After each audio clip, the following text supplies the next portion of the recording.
नमस्कार दोस्तों,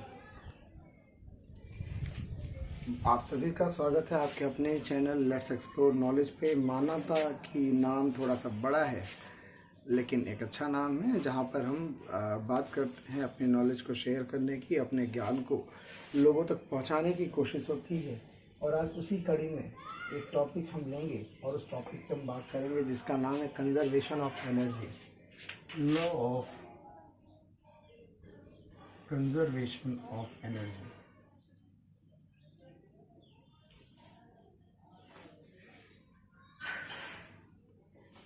law of conservation of energy, ऊर्जा संरक्षण का नियम, right.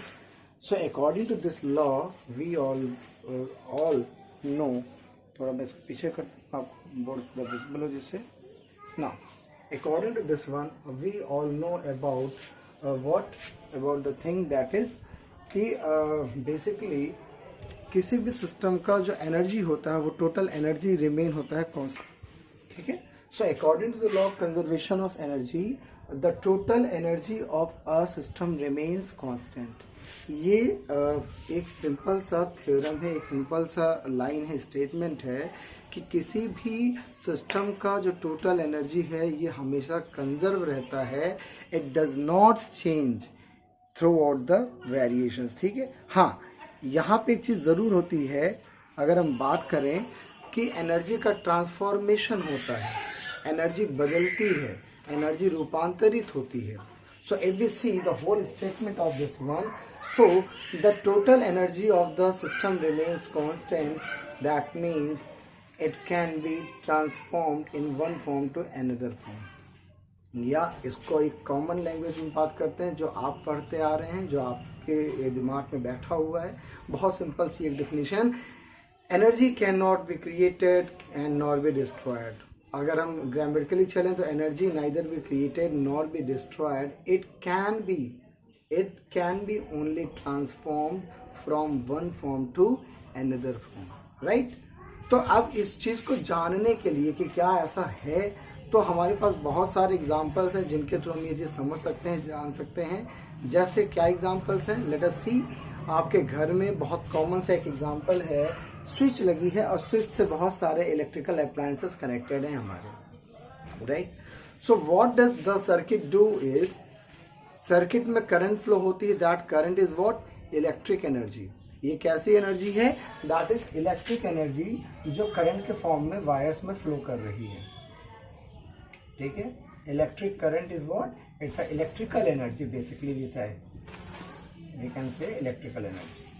As soon as we have on the switch, this electrical energy is converted into heat energy.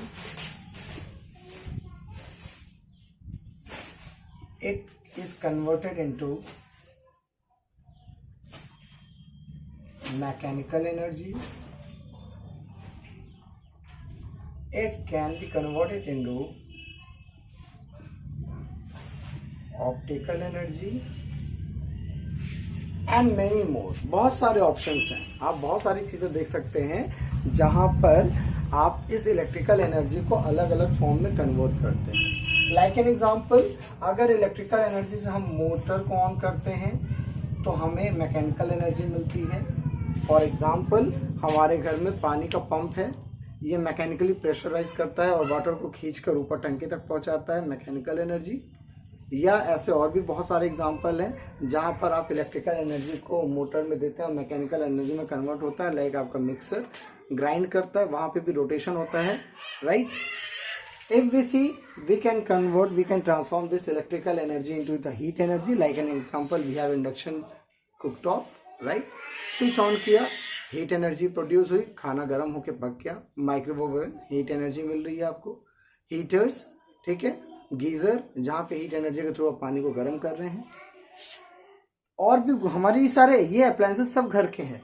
Optical energy, electrical energy on करी आपने, bulb आपका glow कर गया, आपका ट्यूबलाइट ग्लो कर गया, तो that is what, it's a form of optical energy what we are getting, right. So these conversions, these transformation of one energy into the other form of energy, it is in the law of conservation of energy। अब कह क्या रहा है कि energy can not be created, energy neither created and nor be destroyed,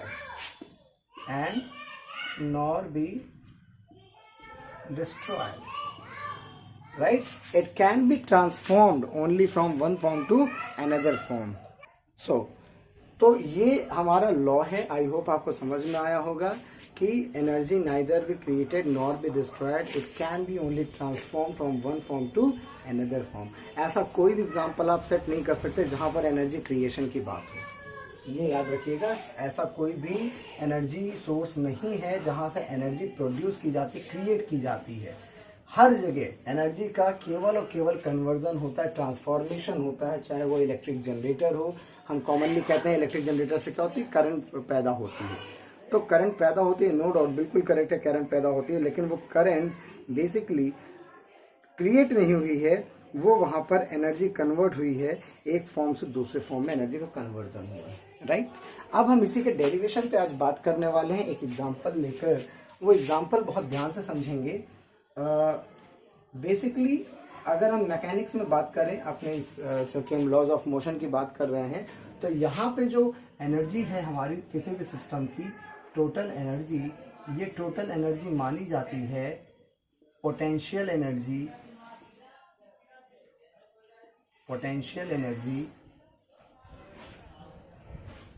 plus kinetic energy. ठीक है. हम mechanics की बात करते हैं, मैकेनिकल में बात करते हैं, जो लॉज ऑफ मोशन जहां फॉलो होते हैं, तो यहाँ पर टोटल एनर्जी हमेशा किसी सिस्टम की दो चीज़ों से मिलकर जुड़ी होती है, एक पोटेंशियल एनर्जी और एक kinetic energy. As we have discussed in previous lectures, potential energy is the energy of a substance और matter due to its position.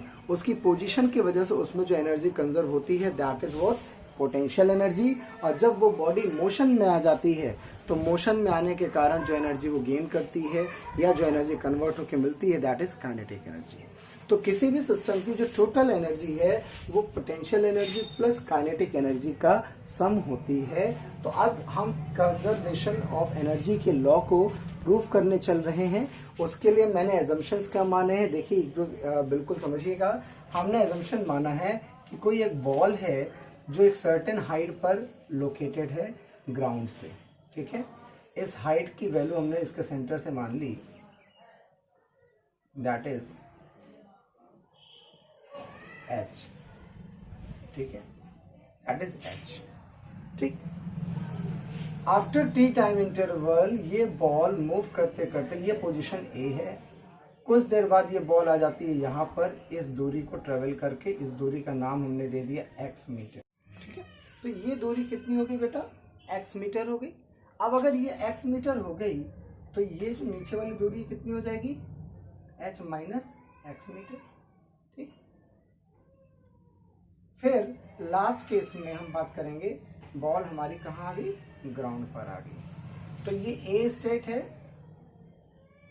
ये B स्टेट है, ये C स्टेट है.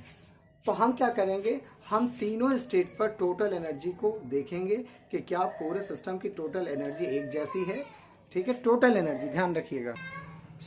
हम इन तीनों स्टेट पर बात करने वाले. ठीक है. अब ज्यादा टाइम नहीं लेते, हम सबसे पहले आते हैं A पोजीशन पर. फॉर पॉइंट A अगर हम बात करें, तो यहाँ पर जो पोटेंशियल एनर्जी है, इसका फार्मूला होगा mgh. ये आपको पढ़ाया गया है, आपने पढ़ा हुआ है जब हमें वर्क एनर्जी के फार्मूले बात कर रहे थे, कि किसी भी बॉडी की जो पोटेंशियल एनर्जी होती है वो होती है mgh. ठीक है. अच्छा, क्योंकि अभी बॉडी मोशन में नहीं आई है, तो इस टाइम पे काइनेटिक एनर्जी क्या है, इसकी 0 है, सबसे सिंपल. तो यहाँ पर अगर हम बात करें टोटल एनर्जी की, तो इस टाइम पे टोटल एनर्जी हो जाएगी potential energy plus kinetic energy, that is mgh plus 0. या इस टाइम पे टोटल एनर्जी को शॉर्ट में मैं लिखता हूँ, दैट इज mgh. ये हमारा किस पोजीशन के लिए है, A पोजीशन के लिए है, कि जब बॉडी हमारी A पोजीशन पे थी. ठीक. अब चूंकि बॉडी ने ट्रेवल करना शुरू करा है, जर्नी शुरू करी है, और टी टाइम बाद वो B पॉइंट पर पहुंच जाता है. अब ऐसी दशा में B पर हम देखेंगे कि कितनी वैल्यू है, तो इसको मैं अभी रब करता हूँ। आई थिंक आपने देख लिया होगा, समझ लिया होगा। अब मैं इसको रब करता हूँ। अब हम बात करेंगे पॉइंट बी के लिए। तो पॉइंट बी के लिए बेटा कुछ ऐसी स्टोरी है कि पॉइंट बी तक आपका बॉडी ट्रेवल कर चुका है। तो ट्रेवलिंग डिस्टेंस कितनी है, x है, और मान लो यहाँ पर अब जो इसकी वेलोसिटी है वो v मीटर पर सेकेंड है। ठीक है, v मीटर पर सेकेंड है। तो अगर हम बात करें कि पोटेंशियल एनर्जी एट b, तो अब देखो यहाँ पर हाइट कितनी है, h माइनस एक्स मीटर है। तो जो पोटेंशियल एनर्जी होगा वो होगा mg h माइनस एक्स। ये तो सिंपल सी बात होगी, जो हाइट रहती है उतनी हाइट ले लेते हैं। ठीक, अब हम बात करेंगे काइनेटिक एनर्जी। तो काइनेटिक एनर्जी यहाँ होगी बेटा हाफ एम वी स्क्वायर। ठीक, अब वी स्क्वायर का मान हमें निकालना होगा, वी स्क्वायर का मान निकालना होगा। तो from third equation of motion, from third equation of motion, what we have, v square is equal to u square plus 2gh। ये इक्वेशन होता है। अब इस इक्वेशन में अगर देखें तो यहाँ पर इनिशियल वेलोसिटी कितनी थी, 0 थी। तो v स्क्वायर बराबर हो जाएगा 0 प्लस 2g। कितनी दूरी ट्रेवल करी हमने, x मीटर, x। तो यहाँ से v स्क्वायर बराबर आ गया 2gx। Now What we have to do is, इस v स्क्वायर की वैल्यू को हम ऊपर इस इक्वेशन में रखने वाले हैं, जिसको हमने naam दिया a, right? So substituting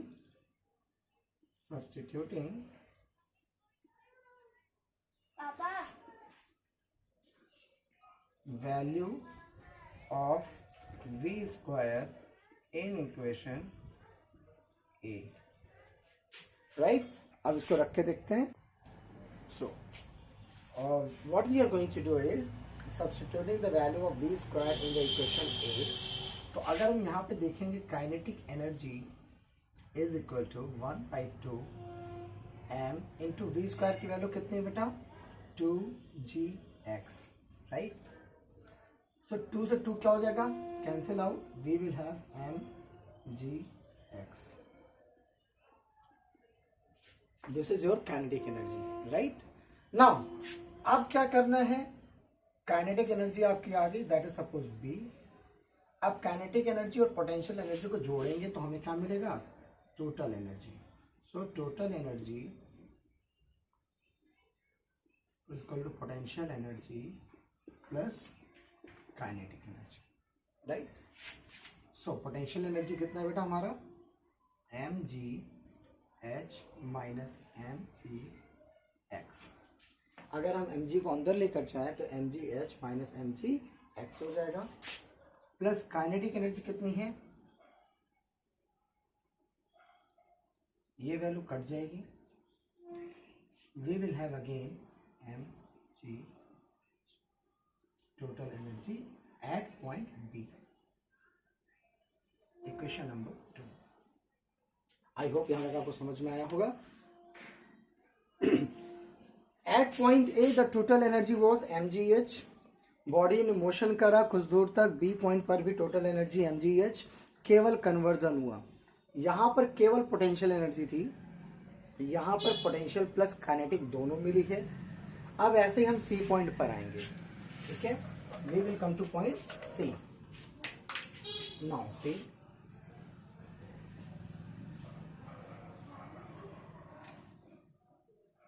अब अगर हम पॉइंट सी पर बात करें, पॉइंट एट सी या एट पॉइंट सी कह लीजिए, गलत लिख दिया मैंने शायद, एट पॉइंट सी। जब आप एट पॉइंट सी पर बात करेंगे बेटा तो पोटेंशियल एनर्जी बराबर हो जाएगा M G into zero, that is 0। क्योंकि अब सी पर है, ग्राउंड पर है, तो हाइट तो 0 हो गई। जब हाइट 0 हो गई तो आपकी पोटेंशियल एनर्जी 0 हो जाएगी, राइट। अब हम बात करेंगे काइनेटिक एनर्जी की।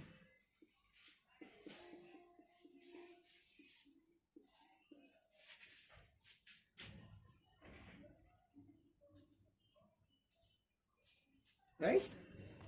Kinetic energy is equal to half mv square. Now again हमें v की वैल्यू चाहिए होगी. अब v यहाँ की बात कर रहे हैं, अब यहाँ पे हम हटा देते हैं, ये केस खत्म हो गया, यहाँ पे फाइनल वेलोसिटी v, राइट? तो again from third equation of motion, v square is equal to u square plus 2gh. That is, initial velocity was 0 plus 2gh. ठीक, क्योंकि अब टोटल हाइट आपने ट्रेवल करी है h हाइट, तो यहां से v स्क्वायर वैल्यू की वैल्यू हो गई 2gh, राइट? अब इस वैल्यू को वापस से हम इसी में रख देंगे. क्लियर? तो रखने के बाद हमें काइनेटिक एनर्जी कितना मिलेगा बेटा? यहाँ पर 1/2 into m into v square, that is 2gh. 2 से 2 कट गया, it again mgh, right? So now the total energy is equal to potential energy plus kinetic energy. यहां से टोटल एनर्जी कितनी होगी बेटा? mgh. Now see the magic third equation. During the whole journey, what we have seen, the energy is going to converted from potential energy to kinetic energy. जैसे जैसे वो नीचे आ रहा है, पोटेंशियल एनर्जी कम होती जा रही है, काइनेटिक एनर्जी बढ़ती जा रही है. यहाँ पर वही एनर्जी थी mgh as a potential energy, और यहाँ पर वही एनर्जी कन्वर्ट हो गई एज अ काइनेटिक एनर्जी. और अगर हम बात करें तो पूरे सिस्टम में किसी भी पॉइंट पर अगर हम टोटल एनर्जी की बात करें तो टोटल एनर्जी हमेशा कांस्टेंट है, right? So this is a conservation of energy. ये छोटा सा एक एग्जांपल लेकर प्रूफ था. आई होप आपने इसको एंजॉय किया होगा, समझ में आया होगा, राइट? तो अगर एंजॉय किया, अगर समझ में आया तो प्लीज चैनल को सब्सक्राइब करें, शेयर करें, वीडियो को लाइक करें. और एक चीज और लास्ट में, शायद आप लास्ट तक देखते नहीं, लेकिन अगर देख रहे हैं तो प्लीज ये बात जरूर सुनिएगा. जब आप कोई नया काम करते हैं, जब कुछ आप करते हैं तो लोग क्रिटिसाइज बहुत करते हैं. तो इसलिए कभी भी क्रिटिसिज्म से डरना नहीं है. लोग लेग पुलिंग करते हैं, लोग क्रिटिसाइज करते हैं, मैं भी फेस करता हूँ in fact, right? So do not worry about this, do your thing what you have thought, right? चलिए, तो इसको हम करते हैं, इसके बारे में मिलते हैं अगले वीडियो में. तब तक के लिए धन्यवाद, बाय बाय.